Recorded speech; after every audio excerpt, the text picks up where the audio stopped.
lumpuhkan dulu. Setelah itu baru dipindah. Kemudian kalau dimasukkan penjara, apakah itu adalah jahat? Dikerangkeng ada di situ, kemudian harus melakukan ini, harus melakukan itu, diajari itu. Itu adalah pembinaan. Itu tidak jahat. Apalagi misalnya sampai dihukum mati. Apakah itu jahat? Tidak, karena orang ini tidak layak hidup. Kenapa? Karena merugikan orang lain, karena mengganggu orang lain. Itu karena rahmat, itu karena kasih sayang. Satu dikorbankan untuk keselamatan jutaan orang. Apakah salah? Tidak salah. Karena itu siapa orang yang bersikap kepada orang yang berbuat kemungkaran, tentunya dengan tahapan-tahapan sampai pada puncaknya, maka jangan disalahkan. Karena itu kalau komentar, jangan mengomentari orang yang nggak setuju dengan perzinaan atau minuman keras. Tapi, hendaknya Anda menghimbau, jangan sampai Anda melakukan hakim sendiri. Cobalah lapor dengan aparat. Cobalah ditindak bersama-sama. Jangan sendiri-sendiri. Hal yang demikian ini adalah menggambarkan kesatuan kita. Tapi enggak kadang-kadang. Kita ada bertindak itu yang dibahas. Wah ini anarkis, anarkis, anarkis. Perzinaannya enggak dibahas. Minuman kerasnya enggak dibahas. Premanisasinya nggak dibahas. Loh ini kenapa kok bisa demikian umat Islam ini? Udahlah kalau ente nggak bisa komentar, mulutnya ente diemasan biar nggak jadi fitnah. Bukan kita setuju dengan anarkis, tapi dua-duanya harus dibereskan. Ini harus ditutup karena ini merugikan dan anarkis jangan dilakukan.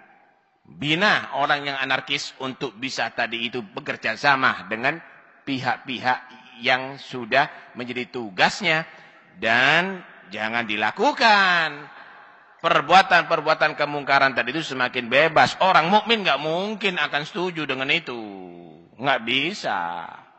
Wajib untuk ingkar orang mukmin. Wajib untuk ingkar. Karena tidak mungkin akan dibiarkan kemungkaran itu terjadi kecuali kalau dia tadi itu terhalangi. Waduh, ini kalau dia bersikap dibunuh, dia akan dipaksa itu dan dia akan dilakukan ini. Kecuali begitu. Dia akan menemui hal yang ia tidak mampu untuk menolak daripada penghalang tadi itu, ya mau nggak mau. Dia ngalah bukan karena setuju, tapi dia tetap hatinya tidak setuju dan bergelora. Itulah orang mukmin. Kepada kemungkaran orang mukmin itu pasti dia tadi itu tidak meridhoi itu semuanya. Kembali kepada pembahasan bahwa amar ma'ruf nahi mungkar itu adalah didasari dengan ikhlas. Amar ma'ruf nahi mungkar itu harus didasari dengan ikhlas. Tanpa ikhlas maka akan sia-sia. Diceritakan sesungguhnya ada seseorang yang ahli ibadah. Kalau menyerupa bisa. Karena itu yang disaksikan dengan yang macam-macam sampai ngelukis atau kalaupun itu benar, itu adalah bukan bentuk aslinya. Bukan kita setuju dengan anarkis, tapi dua-duanya harus dibereskan. Ini harus ditutup karena ini merugikan dan anarkis jangan dilakukan. Bina orang yang anarkis untuk bisa tadi itu bekerja sama dengan pihak-pihak yang sudah menjadi tugasnya dan jangan dilakukan perbuatan-perbuatan kemungkaran tadi itu semakin bebas. Orang mukmin nggak mungkin akan setuju dengan itu, nggak bisa. Wajib untuk ingkar orang mukmin. Wajib untuk ingkar. Karena tidak mungkin akan dibiarkan kemungkaran itu terjadi kecuali Kalau dia tadi itu terhalangi, waduh ini kalau dia bersikap dibunuh, dia akan dipaksa itu dan dia akan dilakukan ini. Kecuali begitu. Dia akan menemui hal yang ia tidak mampu untuk menolak daripada penghalang tadi itu, ya mau nggak mau. Dia ngalah bukan karena setuju, tapi dia tetap hatinya tidak setuju dan bergelora. Itulah orang mukmin. Apa ada kemungkaran orang mukmin itu pasti dia tadi itu tidak meridhoi itu semuanya. Kembali kepada pembahasan bahwa amar ma'ruf nahi mungkar itu adalah didasari dengan ikhlas. Amar ma'ruf nahi mungkar itu harus didasari dengan ikhlas. Tanpa ikhlas maka akan sia-sia. Diceritakan sesungguhnya ada seseorang yang ahli ibadah. Mereka beribadah kepada Allah Subhanahu wa taala dalam waktu yang sangat lama. Maka datang sekelompok manusia kepada dia, lapor. Kalau bahasa sekarang kiainya.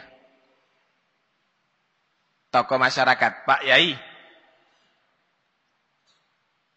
Di daerah ini penduduknya mereka itu menyembah pohon. Dia tidak menyembah Allah Subhanahu wa taala. Mensyirikkan Allah Subhanahu wa taala dengan menyembah pohon. Marah ini. Si tokoh masyarakat ini, si ustadz ini marah. Langsung diambil pecoknya. Apa pecok itu? Kapak. Ya. Diambil kapaknya. Taruh ada di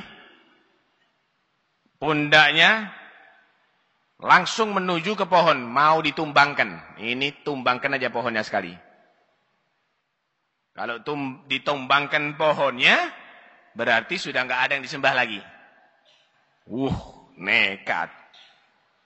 Bingung iblis. Ini kalau ditumbangkan pohonnya berarti kesyirikan hilang ada di daerah tadi itu. Akhirnya iblis menemui orang itu di tengah jalan. Dalam bentuk orang tua. Setan atau jin itu, Pak. Kalau nampak kepada manusia, bukan nampak dalam bentuk aslinya. Demikian juga malaikat. Karena Allah menyatakan, innahum yaronakum huwa wa qabiluhu min haitsu la tarawnahum. Jin itu, setan itu menyaksikan kamu, bisa melihat kamu, tapi kamu nggak bisa melihat dia. Kalau melihat bentuk aslinya nggak mungkin. Kalau menyerupa bisa. Karena itu yang disaksikan dengan yang macam-macam sampai ngelukis atau kalaupun itu benar, itu adalah bukan bentuk aslinya tapi menyerupa. Gambarannya seperti orang topengan. Topengan itu bukan bentuk asli. Tapi topengan itu adalah bentuk rupa. Jadi membentuk gambar kuda dipakai kepalanya seperti kuda. Seperti kera, ya kepalanya seperti kera. Ini dalam bentuk orang tua. Orang tua tadi ini negor, Ustadz, mau kemana Anda? Ana mau tumbangkan satu pohon yang disembah oleh penduduk daerah itu. Ada apa? Bukan urusanmu itu Ustadz. Inti ngajari aja murid-muridnya inti di TPQ sana. Ada di madrasahnya Anda, ada di sana. Kenapa kamu tinggalkan ibadahnya kamu, kesibukannya kamu? Kamu kan lebih enak fokus sama ibadahnya kamu. Kok kamu bingung dengan orang lain sih? Kata orang tadi ini, amar ma'ruf nahi mungkar itu termasuk bagian ibadah. Emangnya anak mau maksiat, kata dia. Anak yang mau numbangkan pohon yang disembah, kata dia. Walhasil dibujuk-bujuk, nggak mau. Maka si setan ini mulai tegas. Aku tidak akan membiarkan kamu untuk ke sana. Mau apa kamu? Ya mau saya akan tentang kamu. Ada apa? Akhirnya terjadilah pertikaian. Gelut wis. Si ustadz ini, si tokoh masyarakat ini ikhlas berangkatnya. Akhirnya langsung dibanting orang tua tadi itu, diinjek kepalanya, diduduki badannya. Macam-macam anak potong kepala inti katanya. Akhirnya si orang tua ini, iblis ini, yang menyuruh orang tua tadi itu, dia menyatakan, coba-coba, damai kata dia. Lepaskan aku mau ngomong kepada kamu. Udah, berdiri. Kamu tahu kan? Kamu ini bukan nabi kan, kata dia. Kamu kan ustadz, kata dia. Kamu ustadz. Kamu tuh yang penting beribadah kepada Allah, tidak mensyirikkan kepada Allah. Allah itu punya para nabi yang Allah utus.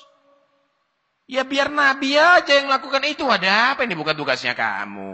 Inti ibadah aja sama Tuhan kamu. Kata dia, nggak bisa. Anak tetap harus sampai ke sana. Kira-kira ada nggak solusi yang bisa kita duduk, nggak perlu kamu tumbangkan pohon itu, yang bisa saya kasih imbalan kamu gimana? Apa?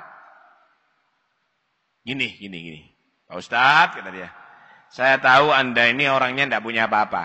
Nah ini mulai nih. Anda ini fakir, Anda tidak punya apa-apa, kebutuhan Anda ini banyak, itu anak pondok kan perlu biaya, anak sekolah itu perlu biaya. Begini, gimana kalau saya kasih setiap hari 2 dinar? Setiap hari saya kasih 2 dinar, saya ini sebetulnya makhluk halus, Pak. Kata dia, Pak Ustadz. Nanti saya taruh ada di bawah bantalnya ente. Bangun tidur, Anda angkat bantal, ada duit ada di situ. Dengan duit 2 dinar, lumayan duit 2 dinar itu, Pak. Ya mau nggak kalah ya apa gimana? Kalau kemarin kamu karena Allah berangkatnya, marahnya juga karena Allah. Kalau sekarang berangkatnya karena duit, karena itu kamu kalah dengan saya.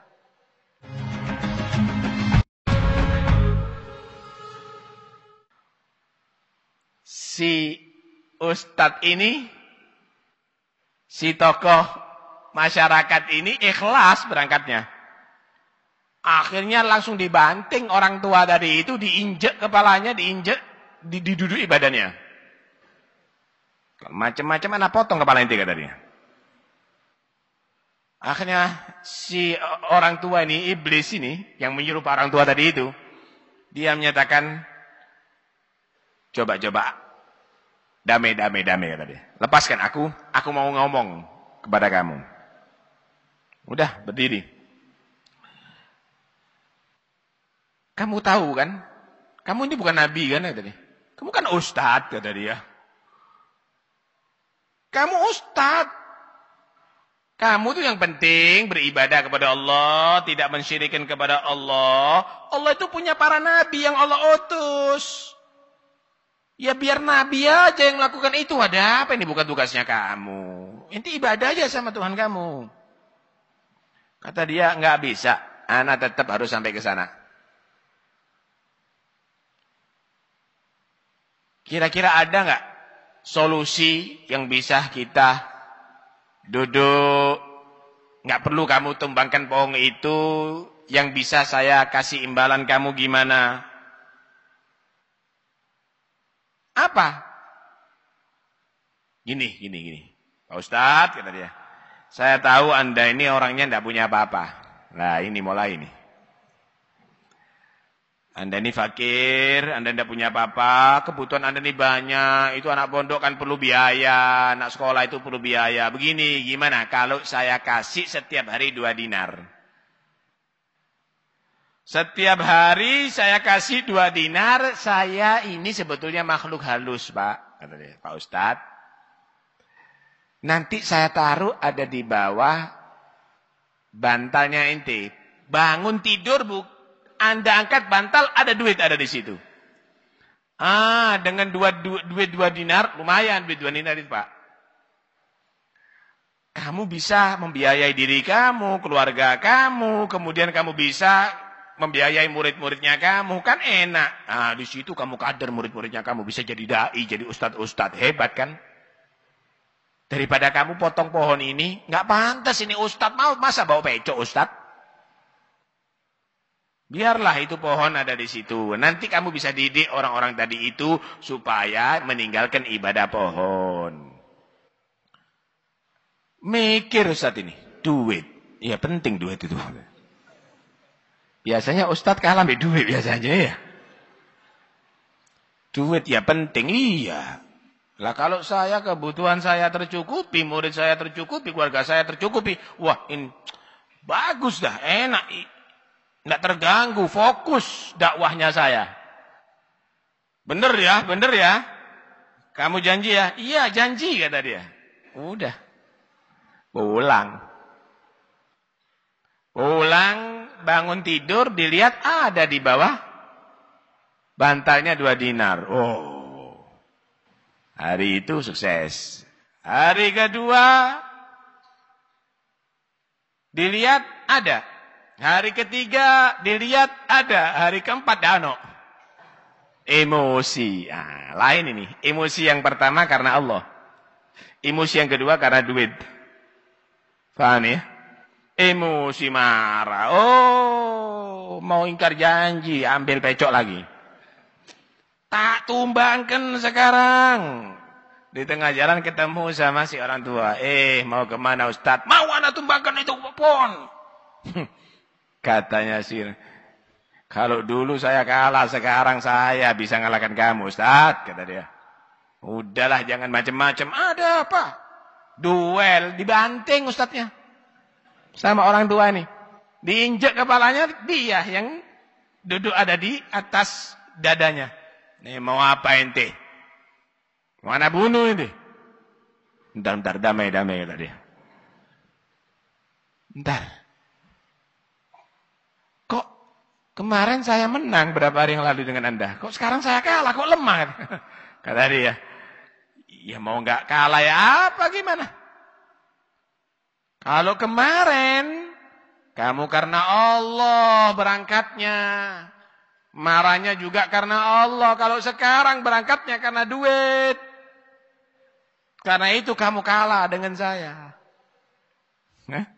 Karena itu kisah ini mari kita ambil beberapa intisari. Pertama, siapa saja yang nasihati kamu untuk kamu tadi itu meninggalkan dakwah ilallah, ketahuilah itu adalah setan yang menyerupah atau orang yang berwatak setan. Lawang untuk ibadah, untuk dakwah dikendori. Setan itu hati-hati. Membela agama Allah jangan dikendori. Lah kalau memang Anda usul, silahkan. Usul musyawarah cara yang terbaik. Kemarin kan sudah diterangkan bagaimana tahapan-tahapan dalam dakwah. Ya jangan langsung dengan keras. Ibarat obat tadi itu, jangan pakai obat yang paling keras. Kalau bisa dengan generik, kenapa dengan obat yang paling keras? Kalau cukup 1 tetes digerojoknya sak botol. Ya tambah jadi penyakit nantinya. Begitulah dalam bersikap, dalam mendidik kepada murid, kepada keluarga, kepada masyarakat. Kedua, Kelemahan daripada tokoh agama kebanyakan adalah duit. Hati-hati. Jangan ente menganggap kalau sudah bangunan kamu tingkat 7 itu berarti sukses. Belum tentu. Dari mana duitnya? Lah kalau duit korupsi, itu bukan sukses, itu kegagalan kamu. Jangan-jangan murid kamu masuk surga, kamu masuk neraka nantinya. Hati-hati. Kesuksesan itu karena keikhlasan. Jangan karena duniawi. Jangan karena pamor. Jangan karena kesohoran. Jangan karena nama baik. Tapi mengharap ridha Allah dan pahala dari Allah subhanahu wa ta'ala. Itu kesuksesan. Ikhlas. Setan gak mampu. Setan itu akan bisa mengganggu orang yang tidak ikhlas. Tapi orang yang ikhlas, setan gak mampu. Illa ibadaka minhumul mukhlasin. Hamba Allah yang ikhlas itu yang tidak mampu setan untuk mengganggu dia. Menguasai dia. Membujuk dia. Hati-hati. Nggak gampang Pak ikhlas. Sehingga dikatakan an-nasu halka illal alimun. Manusia ini celaka, bahkan masuk neraka kecuali yang punya ilmu. Membela agama Allah jangan dikendori. Lah kalau memang Anda usul, silahkan. Usul musyawarah cara yang terbaik. Kemarin kan sudah diterangkan bagaimana tahapan-tahapan dalam dakwah. Ya jangan langsung dengan keras. Ibarat obat tadi itu, jangan pakai obat yang paling keras. Kalau bisa dengan generik, kenapa dengan obat yang paling keras? Kalau cukup satu tetes digerojoknya sak botol. Ya tambah jadi penyakit nantinya. Begitulah dalam bersikap, dalam mendidik kepada murid, kepada keluarga, kepada masyarakat. Nah, kedua, kelemahan daripada tokoh agama kebanyakan adalah duit. Hati-hati. Jangan ente menganggap kalau sudah bangunan kamu tingkat 7 itu berarti sukses. Belum tentu. Dari mana duitnya? Lah kalau duit korupsi, itu bukan sukses, itu kegagalan kamu. Jangan-jangan murid kamu masuk surga, kamu masuk neraka nantinya. Hati-hati. Kesuksesan itu karena keikhlasan. Jangan karena duniawi. Jangan karena pamor. Jangan karena kesohoran. Jangan karena nama baik. Tapi mengharap ridha Allah dan pahala dari Allah subhanahu wa ta'ala. Itu kesuksesan. Ikhlas. Setan gak mampu. Setan itu akan bisa mengganggu orang yang tidak ikhlas. Tapi orang yang ikhlas, setan gak mampu. Illa ibadaka minhumul mukhlasin. Hamba Allah yang ikhlas itu yang tidak mampu setan untuk mengganggu dia. Menguasai dia. Membujuk dia. Hati-hati. Nggak gampang Pak ikhlas. Sehingga dikatakan an-nasu halka illal alimun. Manusia ini celaka, bahkan masuk neraka kecuali yang punya ilmu. Hati-hati. Yang nggak ngerti agama, kamu celaka sekalipun ada ibadah. Pelajari agama yang benar. Wal alimuna harka illal amilun. Orang yang ngerti, punya ilmu akan celaka kecuali yang ngamalkan ilmunya. Lah kalau hanya sekedar untuk perdebatan, hanya sekedar jadi kata-kata ada di bibir, tapi akhlaknya enggak seperti ilmunya, enggak seperti yang ada di kitabnya, maka celaka orang itu, bakal masuk neraka. Wal amiluna halka illal mukhlisun. Orang yang mengamalkan ilmu itu celaka kecuali ikhlas. Ikhlas ini pada puncaknya. Cuma wal mukhlisuna ala khatarin azim. Orang yang ikhlas itu masih bahaya loh ya. Ikhlas ibadahnya. Ikhlas ibadahnya ikhlas. Membangun pondok ikhlas, pengajiannya ikhlas. Cuma lah di belakang itu merasa dirinya hebat. Ujub. Gosong semuanya amalnya, Pak. Hangus semuanya. Kata Nabi, al-ujbu ya'kulul hasanat kama ta'kulun narul hatab. Akan membakar penyakit bangga diri itu terhadap pahala yang dilakukan oleh orang yang banyak ibadah, banyak dakwah tadi itu. Seperti membakarnya api terhadap kayu. Buat bangunan dari kayu. Antik semuanya bagus. Harganya mahal, jutaan, ukir-ukiran yang luar biasa. Baru jadi kebakar. Jadi arang semuanya. Gosong semuanya. Buat pondok, buat majelis, buat itu, buat ini, buat itu. Hebat, sukses, ikhlas. Ada penyakit sombong. Ini loh, orang yang paling hebat. Masih muda jadi tokoh agama. Yang hadir pengajian banyak. Gosong semuanya. Nggak berlaku nanti itu ibadah semuanya. Nggak manfaat nanti ada di akhirat. Karena itu, selain jadi orang ikhlas, jaga hati Anda. Jangan sampai kena penyakit ujub. Jangan sampai kena penyakit sombong.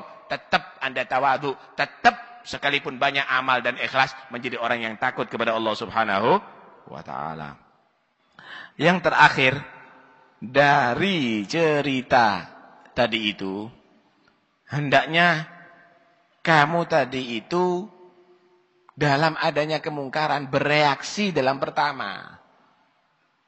Karena begini, kemungkaran itu kalau dibiarkan tambah dati. Pertama yang ngadu ayam orang satu.